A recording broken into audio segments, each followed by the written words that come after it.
चलिए हम अपने अगले क्वेश्चन की बात करते हैं। क्वेश्चन कह रहा है calculate the energy required for the following process. ठीक है, लिथियम 2+ है, उसने लिथियम 3+ बनाया और एक इलेक्ट्रॉन को लूज कर दिया। ठीक है, तो लिथियम 2+ से एक इलेक्ट्रॉन निकालने के लिए जो एनर्जी चाहिए होगी उसको क्या बोलेंगे? Ionization energy. और गिवन है ground state energy of hydrogen is -13.6 electron volt per atom. ठीक है, आयनाइजेशन एनर्जी का डायरेक्ट हमें फॉर्मूला पता है, कितना होता है? 13.6 इंटू जेड स्क्वायर। ठीक है, क्लियर है? तो यहाँ से क्या आ जाएगा? 13.6 इंटू ये क्या आ जाएगा? जेड स्क्वायर की वैल्यू क्या हो गई? 3 का स्क्वायर। ठीक है, क्योंकि एल आई के लिए जेड की वैल्यू 3 होती है, फिर 13.6 इंटू, तो यहाँ आ जाएगा 122 पॉइंट इतने 4 इलेक्ट्रॉन वोल्ट पर एटम। ठीक है, तो यही हमारा आंसर हो गया। तो second option is the correct option. चलिए अगले क्वेश्चन की बात करते हैं। ठीक है, हमारे पास क्या है? क्यूमीन है। ठीक है, क्यूमीन की रिएक्शन हम करा रहे हैं किसके साथ? O2 के साथ और H2OH+ के साथ। तो यहाँ पे क्या बनेगा? सबसे पहले ऑक्सीजन का इंसर्शन होगा। ठीक है, फिर उसके बाद जो हाइड्रोलाइसिस कराएंगे, यहाँ पे शिफ्टिंग वगैरह होगी। तो यहाँ पे जो प्रोडक्ट हमें मिलता है वो क्या मिलता है? यहाँ पे देखो क्या मिलेगा हमें, इसको डायरेक्ट याद रखना है, एनसीईआरटी की रिएक्शन है। यहाँ एक तो हमें मिलेगा फिनॉल और साथ में मिल जाएगा एसीटोन। ठीक है, चलिए हम नेक्स्ट क्वेश्चन की बात करते हैं। तो क्वेश्चन कह रहा है compound of molecular formula C5H10 cannot decolourise Beer's reagent. How many monobromo products वो भी structural are obtained by all isomers of C5H10? C5H10 का डिग्री ऑफ अनसेचुरेशन निकालेंगे तो कितना आएगा? 5 + 1 - 10/2 6 - 5 = 1। मतलब इसका मतलब है या तो 1 रिंग है और 1 डबल बॉन्ड। ठीक है, तो ये क्या कर रहा है? Beer's reagent है, उसको कैनॉट डीकलराइज Beer's reagent, मतलब ये तो नहीं है। तो यहाँ पे क्या एक रिंग है, क्या है पॉसिबिलिटी? क्या हो सकती है? एक 5 मेंबर की रिंग हो जाए, दूसरी पॉसिबिलिटी एक 4 मेंबर की रिंग हो जाए और यहाँ पे CH3।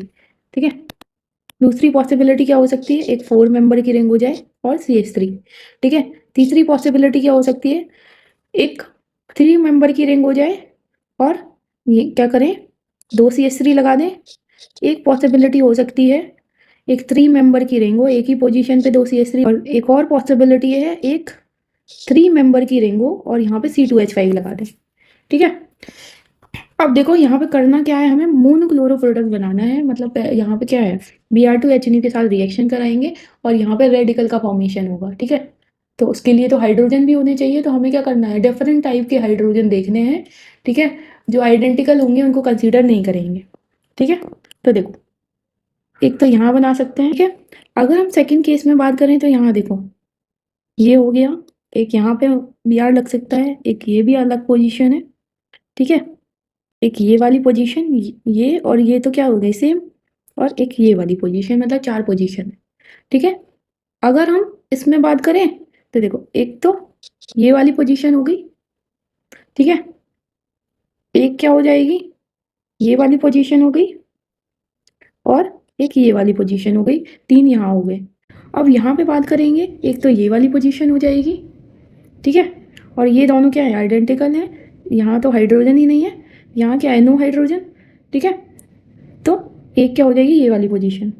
अब यहाँ पे बात करें, एक तो ये हो गया, एक ये हो गया, एक ये वाली पोजीशन हो जाएगी और एक ये वाली पोजीशन हो जाएगी। मतलब कितने हो गए? 1 2 3 4 5 6 7 8 9 10 11 12 13 14। तो टोटल जो 14 स्ट्रक्चरल मोनोक्लोरो सॉरी मोनोब्रोमो जो प्रोडक्ट्स हैं वो मिल जाएंगे। ठीक है, चलिए हम अगले क्वेश्चन की बात करते हैं। क्वेश्चन कह रहा है for first order reaction rate constant at 27 degree Celsius and T degree Celsius is 1.5 into 10⁻³ and 4.5 into 10⁻³ respectively. If activation energy of reaction is 60 kilo joule then temperature T is. ठीक है, हमें पता है formula क्या होता है? log K2/K1 = EA/2.303 R 1/T1 - 1/T2। ठीक है, अब देखो T1 क्या है? T1 की वैल्यू क्या होगी? 27 + 273 कितनी हो जाएगी? 300। तो यहाँ आ जाएगा log क्या आ जाएगा 4.5 into 10⁻³ divided by 1.5 into 10⁻³ equal to ये कितना है 60 किलो जूल, तो 60 इंटू 10⁻³ 2.303 इंटू 8.314, यहाँ पे क्या आ जाएगा 1/300 माइनस 1/t प्लस 273, ठीक है। तो इतना आ जाएगा। अब t प्लस 273 को लेट सपोज हमने t मान लिया, ठीक है। तो यहाँ देखो 15 3 टाइम कैंसिल हो जाएगा, ये कैंसिल हो गया, log 3 क्या हो गया 0.4771 इंटू 2.303 इंटू 8.314, ठीक है, डिवाइडेड बाई 60 इंटू 10⁻³, ठीक है। और एलसीएम लेंगे तो वहाँ पे तो 300 इंटू टी, यहाँ पे क्या आ जाएगा t माइनस 300, ठीक है, इतना आ जाएगा। जब इसको सॉल्व करेंगे तो ये अराउंड आ रहा है 0.0456 इतने टी, ठीक है, इक्वल टू t माइनस 300, ठीक है। तो यहाँ से क्या आ जाएगा, अगर इसको वो करें तो आ जाएगा 300 इक्वल टू यहाँ पे आएगा 0.9543 टी। जब टी की वैल्यू निकालेंगे आएगा 314.3, ठीक है। स्मॉल टी की वैल्यू निकालेंगे तो 273 से क्या करना पड़ेगा माइनस, तो ये हो जाएगा इतना माइनस 273, तो वहाँ पे आ रहा है 41.3 इतने डिग्री सेल्सियस, और ये क्या आ गया केल्विन में, ठीक है। आई होप आपको समझ आया होगा। चलिए अब अगले क्वेश्चन की बात करते हैं, ठीक है।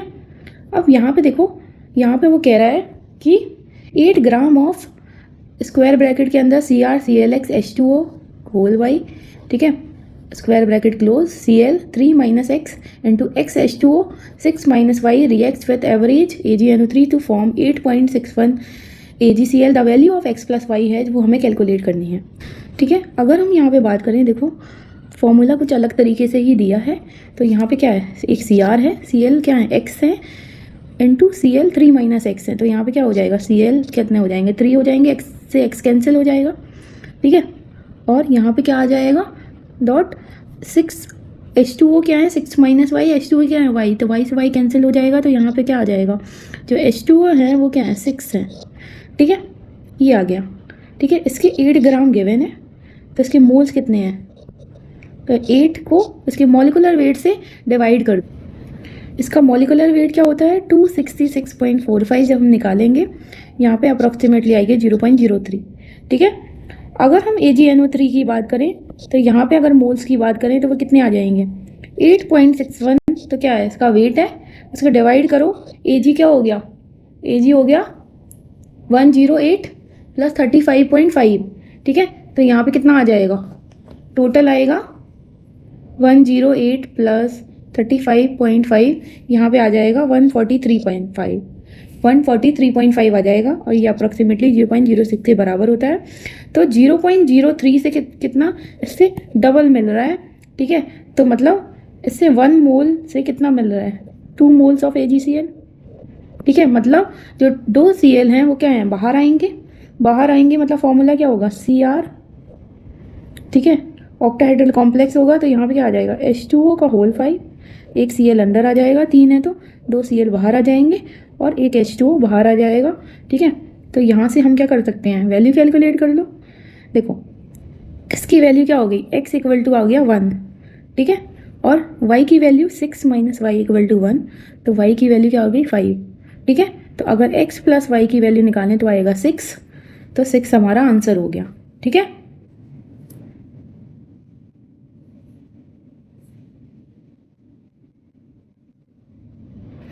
ठीक है, तो y की वैल्यू क्या हो गई 5 हो गई, और यहाँ पे x इंटू वाई की वैल्यू पूछी है, x प्लस वाई की नहीं पूछी है।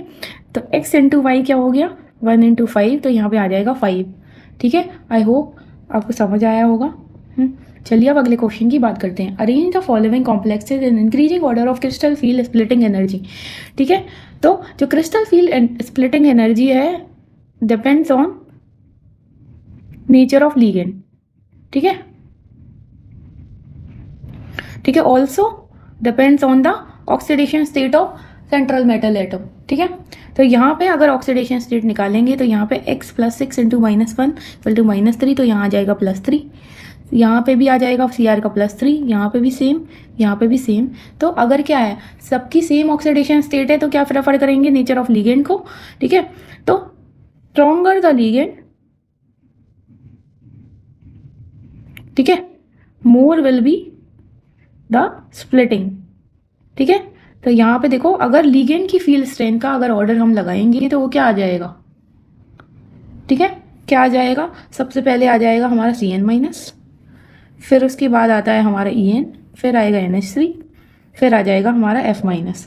ठीक है, तो अगर हम बात करें इनको इंक्रीजिंग ऑर्डर में अरेंज करना है, सबसे पहले क्या आएगा A, फिर क्या आएगा D, फिर क्या आएगा C, और फिर आ जाएगा B। तो यही हमारा आंसर हो गया। ठीक है, आई होप आपको समझ आया होगा। तो मोस्ट ऑफ द जो क्वेश्चन है वो मैंने डिस्कस कर दिए हैं, सारे के सारे मेमोरी बेस्ड है। ठीक है, जब एक्चुअल जो पेपर आएगा तब हम उन क्वेश्चन को भी डिस्कस कर लेंगे, अगर उनमें से कुछ डिफरेंट होंगे, कुछ कुछ अभी बच गए हैं वैसे तो। ठीक है, थैंक यू फॉर वॉचिंग।